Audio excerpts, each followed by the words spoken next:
Bom, boa tarde mais uma vez. Estamos retomando o julgamento do item. O item aqui é o 44, que é paradigma para os itens 46, 45 a 47 da pauta. O relator deixou colegiado, mas a minuta de voto dele foi colocada, já foi lida e relatada na ocasião anterior, e o doutor Mário tinha pedido vistas do processo. Estamos continuando o debate iniciado na gravação passada. A gente ia escutar agora as colocações do doutor Leonan, que tinha pedido para falar, né, Leonan? Então, já lhe passo a palavra. E depois, se alguém quiser, pode pedir vista, senão a gente passa a votação, então. Tá? A palavra, Leonan, por favor. Analisando a questão, vocês me ouvem bem? Sim. Analisando a questão, observe que se trata de imposto de renda, pessoa física, né? E o Caio, ele fez o registro, ele consignou que a instrução normativa 1300, ela teria uma previsão específica para a questão da restituição dos pessoal que tem a isenção da moléstia grave, essas coisas. No artigo 20, parágrafo 1º, ele diz que a imposto de rendimento isento não tributado declarado na IPF, como rendimento sujeito à incidência de imposto de renda sobre a renda e ajuste anual, a restituição do indébito de imposto sobre a renda será pleiteada exclusivamente mediante a apresentação da IPF retificadora. Essa foi a razão principal de decidir do Caio. O artigo 20, ele traz essa hipótese. Eu até fiz o batimento com o atual IN 1717, que é pelo menos atualmente em vigor, só para ver se estaria mantido, que é claro que não vai reger a situação, mas para ver se estava mantido, e ela repete o mesmo normativo, ela vai repetir isso agora no artigo 20. Agora tem um detalhe aqui, ele está tratando desse normativo, quando ele está falando da retenção na fonte. Com certeza houve retenções, e talvez no caso não tenha tido nem pagamento, eu não sei se teve pagamento espontâneo, e aí me gera uma dúvida, mas eu tenderia a seguir o voto do racional do Caio e entender que nessa situação esse próprio normativo interno ele sejaria a restituição, condicionaria a restituição sempre a uma declaração de imposto de renda da pessoa física retificadora. E não necessariamente é um perde-comp. O perde-comp seria uma outra alternativa. A Sara queria falar, por favor, Sara. Eu só falar o seguinte, que eu estou entendendo, como o Mário entendeu, que aqui é a forma de pedir a restituição, né? Porque vai ser... ele foi para a justiça, ganhou, a forma que é precatória, a compensação existe, porque no caso de decisão transitada em julgado, se você tem um débito, você pode compensar, né? Então, essa alternativa de compensação seria nesse caso. Mas o que a gente quer é até o risco de uma dupla restituição, se a gente pagar na via administrativa e o contribuinte vir receber depois também pelo meio, que é como o juiz determinou, né? Que a União pague e ela paga por precatória, né? Então, por isso, eu concordo com o Mário que havia aqui, a hipótese aqui da IN é uma hipótese diferente, né? Não é uma coisa que ele ganhou lá na justiça, né? No caso concreto, consta que houve a homologação do pedido de existência, inclusive com acorde da Procuradoria da Fazenda. É exatamente porque é o que consta, o contribuinte queria ser utilizado a via administrativa.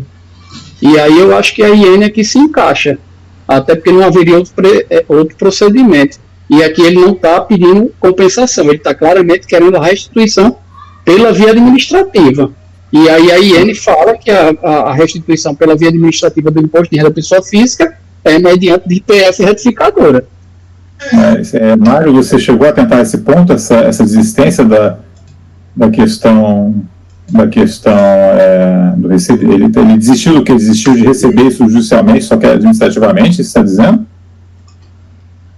Leonan, que você falou que o que existe é o quê? Existe uma desistência. O Caio trouxe no voto dele, está aqui na minuta, deixa eu ver a página. Ele pediu desistência e tergiversou na via administrativa. Caminhou pela via administrativa. Eu posso aqui passar, deixa eu ver se eu localizo aqui. Não tinha visto isso, não. Está no voto, e inclusive uma transcrição. É uma transcrição do. 22 de agosto de 2018, ele requeriu a homologação da existência civil com cumprimento das sentenças autos judiciais. Achou?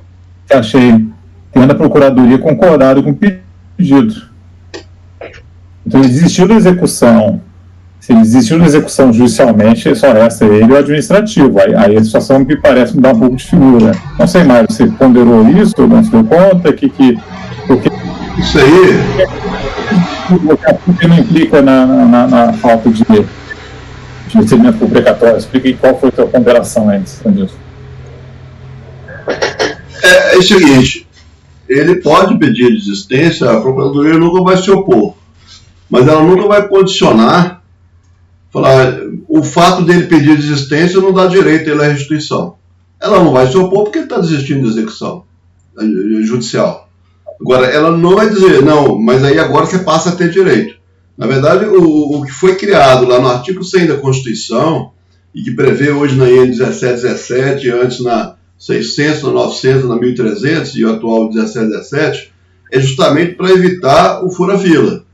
O sujeito vai ao judiciário, ao invés de ele entrar no precatório, que vai demorar anos e anos para receber, ele não procurar esse caminho mais curto e vir até a Receita e pedir a restituição direto.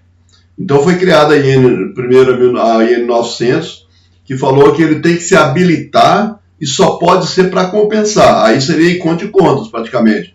Olha, a União te deve 100 e você está devendo 100 para a União. Então nós fazemos esse encontro, não está privilegiando esse cidadão, né, porque buscou o judiciário. Na verdade, ele deve e ao mesmo tempo ele tem crédito. Então, em conta de contas, não teria problema nenhum. Nesse caso, o que é vedado é furar fila mesmo. O cidadão ganha no judiciário, em vez dele enfrentar precatório, ele vem até aqui na Receita e pedir restituição. É isso que é vedado. Agora, o fato dele desistir lá com a anuência da Procuradoria não gera direito para ele a restituição. A Procuradoria não vai se opor e ela também não vai falar, eu desisto desde que. Ela fala, olha, o senhor pode desistir, mas eu não posso te dar essa garantia desde que você pede restituição e receba a restituição.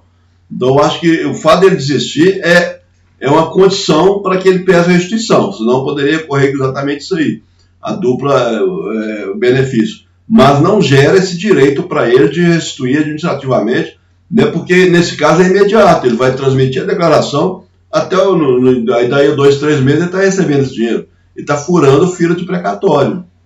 Né, isso é um crédito da União para com o cidadão como qualquer outro. Tá? Uhum. Então, a minha linha é essa. Quando está dizendo aqui na IN que a forma de restituir é por meio de declaração retificadora, ela está tratando de situações normais, situações que o cidadão cometeu algum equívoco na declaração ou adquiriu, entendeu, né, declarou errado, alguma coisa nesse sentido. O que buscou na época é evitar que as pessoas enchessem a Receita com processo, com pedido administrativo de restituição. Falou, você não tem que pedir nada, você transmite a sua declaração normalmente e aí você vai ser processado, se tiver tudo correto, vai ser liberado a sua restituição, para evitar abrir mais processos, e vai cair no sistema de malha normal. Nesse caso específico, eu estava verificando melhor o processo, inclusive, o que eles fizeram? Simplesmente voltaram ao status quo antes da declaração desse cidadão, para não interferir nem positivo nem negativamente nesse pedido dele aí. Falou, você não é o caminho por aqui, então você pegou o caminho errado, pega de volta e deixou do jeito que estava. A parte da restituição, ele teria que ter pleiteado no judiciário, é o que foi dito na decisão aqui eles até prestaram essa informação, mais ou menos na página 7, que o contribuinte pode optar por receber por meio de procatório ou por compensação em débito tributário, certificado por sentença. Transitado e julgado, o parecer PGF ENCAT 2093, e aqui eles falam, tendo em vista que o contribuinte restituiu 39 mil, alterando os rendimentos tributáveis da declaração de ajuste anual, entregue em julho de 2018, para os mesmos valores da declaração entregue em 31 de 12 de 2014, com o objetivo de não gerar imposto a pagar ou valor diferente da restituição que já foi paga. Quer dizer, manteve o que ele declarou originalmente e a discussão dele é no judiciário. Foi isso que foi feito aqui, a página 8 da... Eu agora te pergunto assim, quando ele desistiu de executar lá no judiciário, em tese, me parece que isso aí ele não vai receber precatório. E aí, isso foi dele. Isso acontece o tempo todo dentro da Receita. O cidadão entra com o pedido de compensação e desiste do judiciário. É risco dele. Ele não pode querer impor à Receita uma coisa assim, porque eu desisti lá, você tem que me pagar aqui. Não, a própria Constituição, o artigo 100 fala que isso aí é precatório RPV. Tá? Então, o que está dizendo aí lá são casos normais. Esse aqui é um direito que ele conseguiu judicialmente somente. Agora, se ele desistiu lá, ele assumiu um risco. E que pese ele falar que foi orientado dentro da Receita, mas não tem nada escrito da Receita quanto a isso. Tá, isso aí ele está dizendo, que orientaram ele a fazer retificadora. Uhum. Ok, então aí caracterizadas as situações, né? Então, em tese, como ela está dizendo aí que está se evitando esse procedimento aí, realmente para evitar que justamente o que ocorreu, né? E aí o contribuinte, aparentemente, ele buscou se beneficiar dessa situação, talvez com uma orientação, desistiu no judiciário para receber no administrativo, mas o administrativo entende que esse procedimento acaba viabilizando e acaba realmente furando a fila, como o Mário falou, né? E até ferindo até o direito dos outros contribuintes, né, que tem na frente o princípio de isonomia, através desse, que é um princípio também informado na lei da Constituição, contribuinte que tem um precatório para receber, está na Receita Federal, né, em relação em detrimento aí de outros contribuintes, né, em tese. O Caixa do Tesouro é único, né? Enfim, são visões e é difícil mesmo. Não sei se a solução melhor é a que as normas estão prevendo administrativamente, mas dá para entender a lógica. Enfim, vocês estão prontos para votar? A gente vota, tá? Então o Mário, o doutor Caio votou por dar provimento ao recurso. Foi um pouco assim, dar provimento, porque o pedido foi só para entender o voto dele aqui, se está dando provimento, ele está atendendo o pedido do contribuinte. Ele está entendendo pela aplicação desse parágrafo primeiro aí do artigo 20, que ele lá, segundo o entendimento dele, lá está orientando que tem que ser por retificadora. Na verdade, assim, o pedido está ali no final do relatório do relator, né? Está ali escrito, ele quer que seja provido para que seja reconhecido o direito dele à restituição do imposto de renda da pessoa física. Não estou dizendo o fundamento, o pedido dele, né? Anulando-se a notificação de lançamento e apurando saldo positivo de imposto a restituir. Na verdade, ele pede a anulação do lançamento, anulando-se, ele quer que seja anulado a notificação de lançamento, né? O resto é consequência, teoricamente, do que ele, né, a apuração do imposto a restituir seria, em tese, consequente essa anulação é pouco técnico, né? Consequente esse provimento aí dele, né, de anular o lançamento. Então, na verdade, está votando por anular o lançamento para gerar esse imposto a restituir aí. O doutor Martim tem uma parte aí final, por favor, Martim. Sim, só para a gente ir caminhando já depois do meu voto, eu coloquei no grupo do WhatsApp da turma, só para facilitar, 2 emendas referente a 2 julgados do STJ, para ficar registrado, é o recurso especial 1.642.350, julgado em 2017, e o outro é o recurso especial 1.516.961, julgado em 2016. Em ambos os casos foi considerado que não ocorre essa questão do furar a fila. O que acontece? O STJ tem uma súmula, que é a súmula 461, que vai dizer que o contribuinte pode optar por receber, por meio de precatório ou por compensação em débito tributário, certificado por sentença declaratória transitada em julgado. E em ambos os casos, são casos que o contribuinte fez um pedido administrativo de restituição, e o STJ entendeu que não fere, né, o artigo 100, né, acarretaria a violação, que dá provimento ao recurso, ou nega o provimento ao recurso que está fazendo, dependendo do caso, e sobre esse fundamento. Então, caso os colegas tenham interesse em aprofundar o estudo, eu cheguei a ver isso no passado, e tinha essa pesquisa já pronta aqui, e colei as emendas. Então, o meu entendimento, já encaminhando o voto, né, de acordo com o relator, por entender pela possibilidade do procedimento adotado pelo contribuinte no caso, né? Conforme também bem posicionou o Leonano sobre a IN 1300. É difícil mesmo esse caso. Vou passar a palavra para o Martim, então. Qual seria o encaminhamento de votos? Martim não, para o Mário, desculpa, o encaminhamento de votos seu. A gente já tem o do Martim, mas ele repete de novo, né, que acompanha o relator. O Mário, então. Exatamente. Você vê que foi parar no STJ. Então a questão realmente é polêmica, né? Eu mantenho a divergência no sentido de que não seria a via justamente para ele estar fugindo do precatório indevidamente e está tendo vantagem indevida, né, sobre esse aspecto, porque não há previsão de que ele peça diretamente, tanto, inclusive por vedação constitucional, artigo 6 da Constituição. Então eu sou por negar provimento ao recurso. Ok. Sara, como vota? Eu acompanho a divergência, eu também entendo que restituição de indébito não é da via judicial, não vem para a via administrativa, ofensa ao artigo 100 também. Eu acompanho a divergência. Ok. Eu vou acompanhar o relator. Ok, Ricardo. Acompanho o relator. Ok. Leonan. Eu acompanho o anal aí do relator, que deixou bem voltado a matéria. Juliano. Acompanho o relator, presidente. Nesse momento, vou acompanhar a divergência, mas, eventualmente, ressalvando aqui que posso vir a mudar de entendimento aí, na qualidade de relator de um voto, posso realmente ponderar essas razões que foram bem postas aí pelo Martim, né? É complicado mesmo. Acabei de achar aqui, Rony, só depois para você ler, tem uma solução de consulta também de 2019, ratificando esse posicionamento aí de 2014. Sim.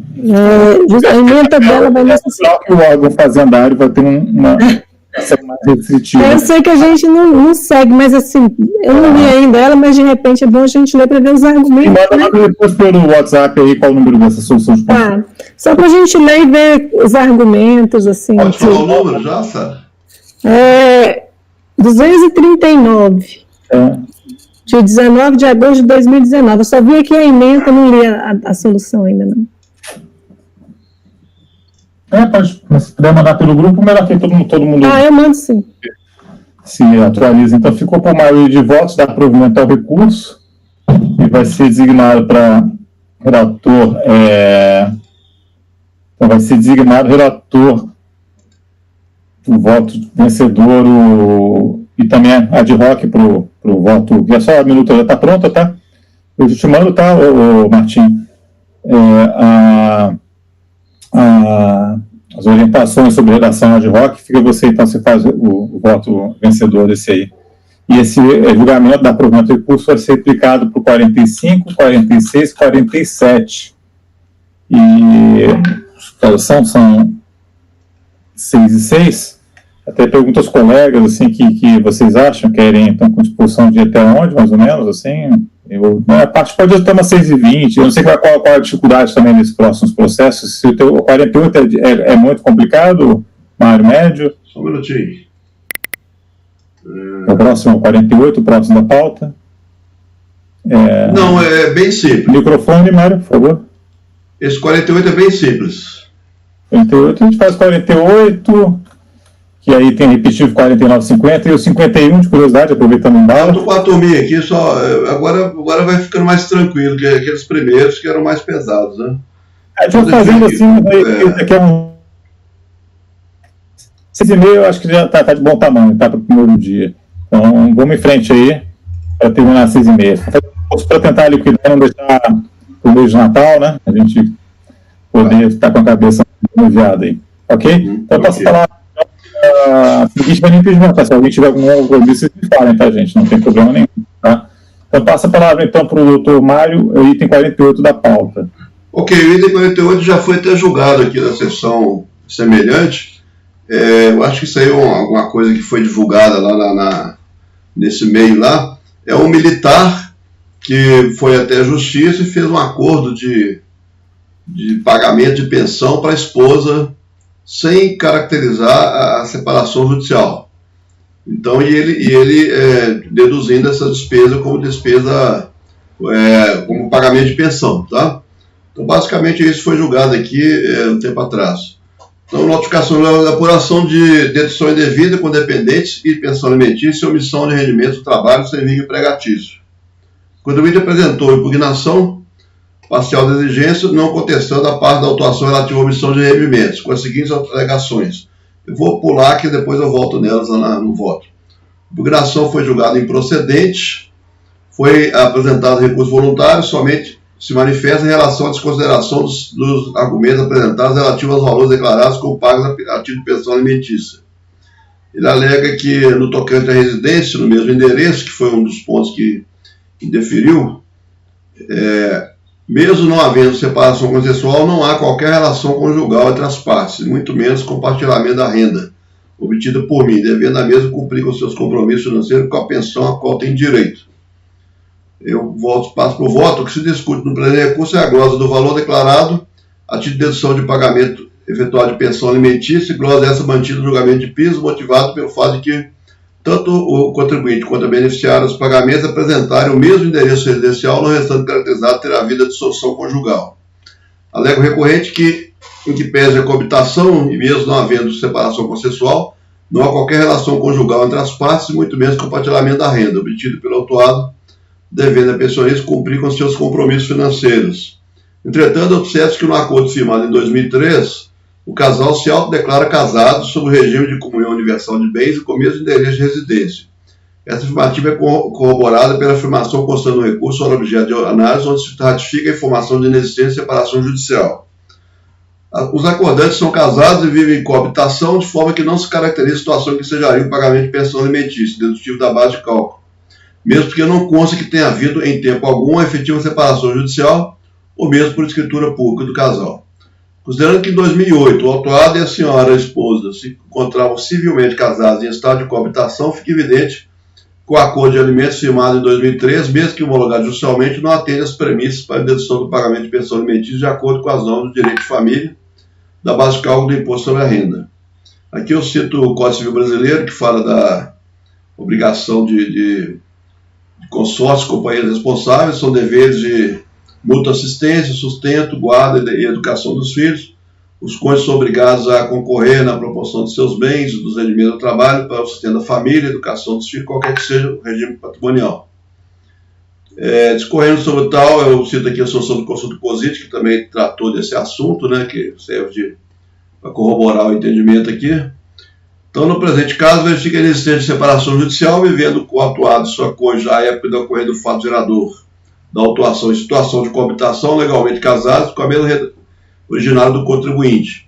Assim, pelos fundamentos acima delineados, não há como considerar os alegados repassos como sendo pensão, para efeitos tributários pretendidos, devendo ser mantida a glosa do valor deduzido pelo autuado a título de pensão alimentícia judicial. Pelo exposto, voto por conhecer os recursos no mérito e negar o provimento. Ok, acho que a matéria não é nova aqui no colegiado, né? Já julgamos várias vezes esses casos de coabitação. Não sei se a Sara já teve oportunidade, mas é mais ou menos assim, na turma é pacífica, né? A gente não vem aceitando.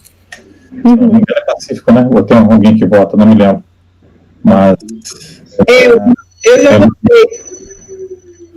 votei de coabitação e eu fiquei vencida, eu e o Virgílio no começo.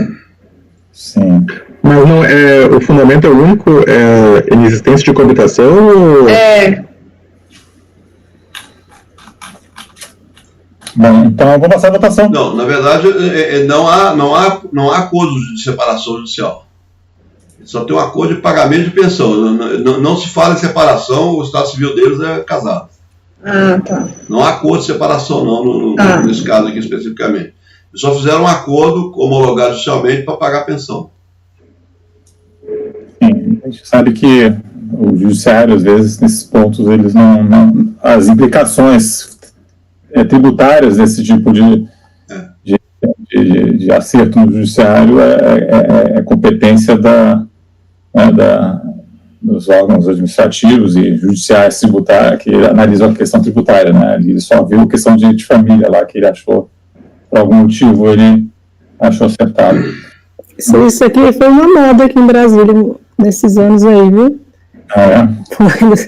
Eu conheço pessoas, assim, várias pessoas que conseguiram essa ação judicial aí, depois todo mundo caiu na malha, acho que teve até um programa de fiscalização aqui em Brasília, que teve muito isso. É para fugir da tributação mesmo, pessoa que continua casada e paga pensão para a esposa. Sim. Nesse caso, a defensoria, na verdade, a Promotoria de Justiça, ela até opinou pela indeferir, para negar, e o juiz bancou e falou isso é um absurdo, e bancou a separação, o acordo, vamos dizer. Não, acho que o juiz ele pode bancar, né? Mas os efeitos tributários aí, né? Isso não vai repercutir, né? Mas enfim. Passar a votação então. Martim, como vota? Eu acompanho o relator. Sara? Acompanho o relator. Nesse caso, eu acompanho o relator. Ricardo? Acompanho o relator. Luana? Acompanho o relator. Juliano? Acompanho o relator, presidente. Eu também acompanho. Então, ficou negar provimentos para a unidade de votos. No item 48, o resultado replicado para os repetitivos 49 e 50, com a palavra novamente do Dr. Mário, item 51. Obrigado, presidente. Esse caso aí é um pouquinho mais complexo. O contribuinte Francisco Donato Neto, e trata-se de glosa de valores declarados de dedução com dependentes, despesa com instrução, despesa médica e pagamento de pensão devido à não apresentação mediante intimação dos comprovantes de tais deduções e despesas. Apresentou impugnação onde requer revisão dos valores glosados, juntando para tanto os comprovantes que entende atender a solicitação da fiscalização e alegando a ocorrência de 3 mudanças de endereço, onde teve extravio de alguns comprovantes, tendo atendido ao requerido em mais de 95%, ficando impugnada a infração decorrente da falta de documentos. A impugnação foi julgada parcialmente procedente. Foram considerados os julgamentos de piso como devidamente comprovadas as deduções relativas à dependente, a senhora mãe do declarante, e ao pagamento do plano de saúde do próprio declarante, sendo mantidas as demais glosas. Consignou-se no acordo que não foram considerados os valores declarados a título de pagamento de pensão alimentícia pelo fato de que o impugnante não apresentou a necessária comprovação do acordo ou decisão judicial com previsão de tais pagamentos. Quanto aos dependentes Henrique e Sofia, foi considerado que o autuado não juntou aos autos documentos que comprovassem que os mesmos tenham ficado sob sua guarda, haja vista a apresentação pelo impugnante de recibos relativos ao pagamento de pensão alimentícia às respectivas mães e ex-cônjuges, não havendo-se certeza de que o impugnante teria a guarda de tais filhos, sendo glosados os valores relativos à dedução de dependência e os gastos com despesa médica relativos aos filhos Henrique e Sofia por falta de comprovação. Esse caso aqui é curioso porque foi glosada a pensão porque ele não apresentou documentos relativos à pensão, ao acordo judicial. E glosaram os filhos porque ele paga a pensão. Então ele falou, tem um paradoxo aí, você está glosando falando que eu não pago pensão, mas ao mesmo tempo você está dizendo que eu não posso considerar meu filho dependente porque eu pago pensão para ele. Então é uma situação curiosa. Foi apresentado recurso voluntário, onde ela argumenta que não foram considerados os valores dos recibos apresentados relativos a dependente Yolanda, a mãe e ao pagamento de plano de saúde do próprio declarante, sendo mantidas as demais glosas. Consignou-se no acordo que não foram considerados os valores declarados a título de pagamento de pensão alimentícia pelo fato de que o impugnante não apresentou a necessária comprovação de acordo ou decisão judicial, com previsão de tais pagamentos. Quanto aos dependentes Henrique e Sofia, foi considerado que o autuado não juntou os atos documentos que comprovassem que os mesmos tinham ficado sob sua guarda, haja vista a apresentação pelos impugnantes de recibos relativos a pagamento de pensão alimentícias. Não havendo assim certeza de que o impugnante teria... Questão de ordem. Eu toquei que a Sara ela não poderia votar na sessão passada, porque ela está substituindo. No julgamento passado, o voto do relator, ela seria 9 votando, entendeu? Então, eu vou tirar a Sara. Isso não vai fazer diferença no resultado do julgamento. Você entende? Porque o relator já votou e mais 7 pessoas. A Sara ficariam 9 pessoas votando. Então, tá? Não vai fazer todos. Até sumiu agora o processo. Não seria o Ricardo? Oi? Não seria o Ricardo? Eu ia dizer a mesma coisa. Quem seria? Seria o Ricardo, né? Ele é o suplente. É o Ricardo que não vota. É. Ricardo que não vota, né? E a gente tem uma maioria aí? Não. Vamos ver se tem. Ricardo ainda tem, né? Ficou 6 Tá. Só eu estou fazendo um reparo aqui para a gravação, né? No item anterior, já havia votado, o relator já havia manifestado seu voto. E, na verdade, a gente está com o Ricardo, conselheiro Ricardo, como suplente. Então, mas não há para essa votação específica, nós temos 8 titulares participando, né? 4 conselheiros fazendários, doutor Mário, eu, a doutora Sara e o relator, Caio, então não há, o doutor Ricardo seria um 5º representante da fazenda, não é o caso, né? Então o Ricardo ele não participa, mas não vai fazer mudança, não vai fazer diferença no resultado do julgamento. Eu vou fazer a respectiva anotação na ata, vai ser por maioria de votos, dá provimento ao recurso, vencidos os conselheiros Mário, Rony e Sara, né? Uma maioria de 5 conselheiros aí em dar provimento ao recurso. Correto, senhores? Entendido aí? Eu me lembrei agora, fazia tempo que não acontecia isso, né, que a gente não tem trabalhado com suplente, então a gente esquece esses detalhes assim, mas pelo menos a gente não há necessidade de fazer uma nova votação, porque só essa alteração aí é formal, mas importante, bastante importante. Tá?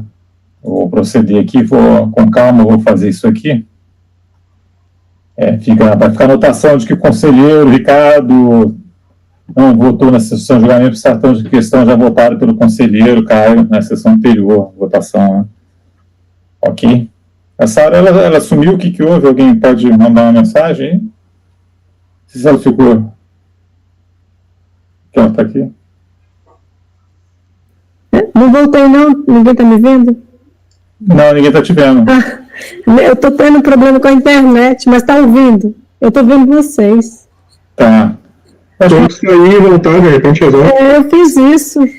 Não tem problema, porque... Tá, eu acho que eu vou ficar então sem a imagem. Você entendeu a situação, você continua, tá na equipe, digamos assim, para aquela última votação, na verdade é o suplente que não há necessidade, a gente já tem a composição de 8 colegas titulares para aquele julgamento. Entendi. Uhum. Tranquilo, essa é rotina, que há muito tempo que a gente não trabalha com suplente, né, que a turma estava mais ou menos completa, então eu acabei esquecendo desse detalhe. Mas vai ser feita a anotação adequada na ata. Eu peço então para fazer esse processo. Vamos encerrar com esse aí, né, Mário? Ok. Prosseguir com ele, então, que é o número que aqui estava, da onde você parou mesmo, que é o número 51, né, da pauta, Francisco Donato. Isso. Então, eu estava lendo aqui o recurso. O argumento é que não foram considerados os valores dos recibos apresentados relativos aos pagamentos de pessoas emitidas, por ausência de comprovação da decisão a acordo homologado judicialmente. Entretanto, conclui os mesmos recibos foram considerados pela autoridade julgadora de piso como motivadores da glosa de dependentes de despesa médica realizados com seus filhos, sob o argumento que não teria comprovado que o autuado também mantém a guarda dos mesmos. Alega assim a presença de patente contradição no julgado, quanto a tal ponto, pois ao mesmo tempo que desconsidera a conotação de pensão alimentícia aos pagamentos efetuados pelo contribuinte, a estes mesmos pagamentos atribui caráter alimentar para afastar a relação de dependência com os seus destinatários, os filhos declarados como dependentes. Essa é a principal linha de argumentação do recorrente, conforme os seguintes tratos do recurso. Eu passo um pouquinho adiante. Em continuidade, o autuado requer ainda que sejam consideradas várias despesas odontológicas e a intimação da dentista emitente dos recibos de folha 6970, no valor de R$5.000, desconsiderado no julgamento de piso por não discriminar o beneficiário, para que a mesma informe os beneficiários dos serviços prestados. Passo para o voto. Conforme relatado, o que se discute é a glosa do valor declarado pelo contribuinte a título de dedução dos dependentes, Henrique e Sofia, e despesas médicas também declaradas relativas a esses mesmos supostos dependentes, conforme apresentados, posto que não foram apresentados argumentos relativos às demais glosas. Aqui tem uma falha aqui, eu vou corrigir, que tem uma parte do dentista também. que eu vou enfrentar mais à frente. Eu já vou deixar anotado aqui. Alego recorrente a presença de contradição no julgado, pois ao mesmo tempo em que desconsidera a conotação de pensão alimentícia nos pagamentos por efetuados às duas ex-cônjuges, a esse mesmo pagamento teria sido atribuído caráter alimentar para afastar a relação de dependência com seus destinatários, os filhos declarados como dependentes, Henrique e Sofia, sem razão em suas alegações, que eu passo a explicar. Muito embora o contribuinte tenha juntado aos autos comprovante de pagamento das referentes pensões, não logrou êxito em comprovar a existência de decisão ou acordo homologado judicialmente que desse suporte a tais pagamentos. Requisito seja indispensável para efeito de comprovação da efetiva existência de tal obrigação decorrente de acordo ou sentença judicial. Aqui eu cito a base legal. Trata-se assim de requisito expresso da lei e dessa forma, para efeito de dedução de tais despesas, deve o interessado comprovar a efetiva ocorrência dos pressupostos legais, em caso, comprovação de que tais despesas decorrem de importância paga a título de pensão alimentícia e faz a norma de direito de família, e cumprimento de decisão judicial, inclusive a prestação de alimentos provisionais, de acordo homologado judicialmente ou de escritura pública. Era dever já no ensejo era dever do autuado já na impugnação, no momento que inicia a fase litigiosa, municiar sua defesa com os elementos de prova que entender suportar os fatos por eles alegados. Portanto, a glosa procedida relativamente a tais recibos e mantido no julgamento de piso decorre da não apresentação da necessária documentação comprobatória da separação judicial mediante escritura pública e os termos de tal separação, especialmente quanto a eventuais cláusulas de pagamento de pensão, não implicando na desconsideração da natureza de tais pagamentos. Há que se observar que também nessa fase execução, mais uma vez, o autuado manteve-se inerte quanto à apresentação do comprovante documental relativo à separação judicial por escritura pública e os termos de tal separação, devendo assim ser mantida a glosa devido à não apresentação de tal documento. Passamos assim à segunda parte dos argumentos de defesa. Possível contradição no julgado, posto que deixou de considerar os recibos de pagamento de pensão alimentícia e, ao mesmo tempo, entende o recorrente teria sido atribuído caráter alimentar aos mesmos recibos, para afastar a relação de dependência com seus destinatários, os filhos declarados como dependentes. Verificando os autos, temos, nas folhas 18 e 19, recibos emitidos pela ex-cônjuge do autuado, senhora tal, dando conta do recebimento de valores do autuado, a título de pensão alimentícia para o filho, Henrique. Aí eu estou reproduzindo. Recebido do senhor Francisco Donato a importância de R$ 1.500 referente à pensão de seu filho. Também consta na folha 39 a 67 depósitos efetuados pelo autuado a favor de sua outra ex-cônjuge a título de pensão alimentícia da filha de ambos, Sofia. Tais elementos apontam para o fato de que o autuado não detém a guarda dos filhos, já visto os comprovantes de pagamento de pensão aos filhos, o que implica no fato de não possuir a guarda dos mesmos. Nessa linha, para a comprovação de que possui a guarda dos filhos, já vista a declarada separação, ou mesmo o fato de que teria assumido a obrigação de custear as despesas dos filhos, deveria contribuir trazer os autos documentos que atestassem alguma dessas situações, com especial destaque para eventuais decisões judiciais, acordos ou acordos. Mas, uma vez autuado, não se desincumbiu de tal encargo, não trazendo aos autos qualquer elemento que pudesse esclarecer suas alegações e atestar os termos e natureza dos pagamentos realizados. Assim, pela ausência de apresentação dos documentos relativos às separações judiciais, deve ser mantida a glosa relativa a tais pagamentos. E, pelos mesmos motivos, a ausência de elementos que comprovem as circunstâncias relativas a despesas médicas e corridas com os filhos, também deve ser mantidas tais glosas. Finalmente, no que se refere aos recibos de folha 6970, que dão conta do pagamento de R$ 5.000 a título de serviço odontológico, não consta nos autos informação sobre quais os termos da intimação enviada ao contribuinte para efeito de comprovação das despesas declaradas. Considerando tal constatação, aliado ao fato de que os dois recibos, no valor de R$ 2.500 cada, atestam o recebimento dos valores a título de serviços prestados em odontologia, entendo como passível de ser aceitos, uma vez que não há informação de que o autuado tenha sido intimado a comprovar o efetivo pagamento. Estando devidamente identificado o profissional com número de inscrição no cadastro CPF, número de inscrição no conselho e endereço do emitente, entendo tal recibo como passível de aceitação, devendo ser considerado para efeito de apuração da base de cálculo. Pelo exposto, voto por conhecer do recurso no mérito para dar parcial provimento para restabelecer a dedução de despesa odontológica no valor de R$ 5.000. Só um segundinho, Mário, quero uma coisa aqui.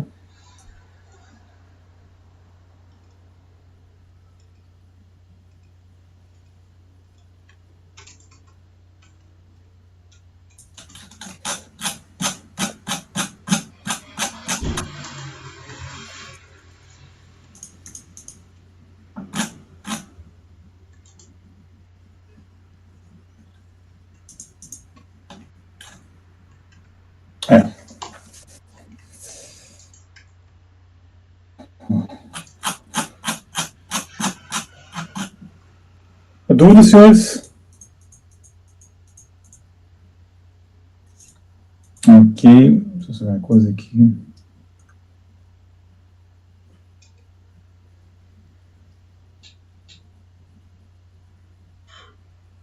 Só um detalhe aí que eu complementei aqui, inclusive, nessa última aqui, ó. Eu considerei, considerando tal constatação, aliado ao fato de que os dois recibos atestam recebendo os valores a título de serviços prestados em odontologia e tendo compassivo ser aceito, uma vez que não há informação de que o atual tenha sido intimado a comprovar o efetivo pagamento ou o respectivo beneficiário, presumindo se tratar do próprio declarante, tá? Porque, na verdade, foi indeferido porque não estava indicando quem era o beneficiário. Ele, normalmente o recibo não tem isso, geralmente é contestado quando é um terceiro beneficiário, não o próprio quem está pagando, né? O tomador do serviço. A despesa médica é só 5 mil, né? As outras são relativas aos dependentes, tá bem claro. Né? Automaticamente, tá. Agora, essa aí que não está indicado o beneficiário, ela foi glosada por causa disso. Eu vi a notificação de lançamento, está bem a notificação de lançamento. É ausência de comprovação, mas não fala se é por... O que houve? Isso, é extremamente genérica a notificação de lançamento e realmente não tem como. Está bem complicado. Passar a votação, então. Martim? Eu acompanho, relator. Sara? Também acompanho, relator. Ludmila? Eu também acompanho. Ricardo? Acompanho o relator. Bonan? Acompanho o relator. Juliano? Acompanho o relator, presidente.